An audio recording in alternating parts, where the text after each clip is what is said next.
મિત્રો, આજે મારે તમને દુનિયાના એવા રેલવે રૂટ વિશે વાત કરવી છે જેને વિશ્વના સૌથી ખતરનાક રેલવે રૂટ માનવામાં આવે છે. દક્ષિણ આફ્રિકાના કેપટાઉન રેલવે રૂટ પર લોકો મુસાફરી કરતા પણ ડરે છે, કારણ કે કેપટાઉન રેલવે રૂટ પર વારંવાર હુમલાઓ થાય છે. આ હુમલાઓને કારણે અવારનવાર ત્યાં ટ્રેનો રદ કરવામાં આવે છે. ભારતની ચેન્નઈ રામેશ્વરમ રેલવે લાઇન, જે 2 કિલોમીટરથી વધુ લાંબી છે, સમુદ્ર ઉપર બનેલો આ પુલ 1914માં બનાવવામાં આવ્યો હતો. આ પુલ પર તમને દરિયાના પાણી સિવાય બીજું કંઈ દેખાશે નહીં. આ રેલવે લાઇન જેટલી સુંદર છે તેટલી જ ભયજનક પણ છે.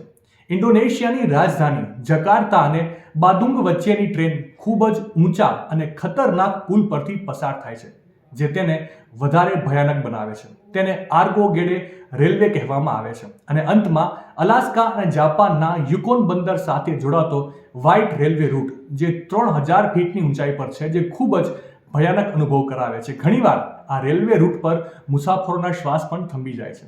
માહિતી સારી લાગી હોય તો રીલને વધારે શેર કરજો અને આવી જ અવનવી માહિતી માટે સંદેશ ડિજિટલ સાથે જોડાયેલા રહેજો.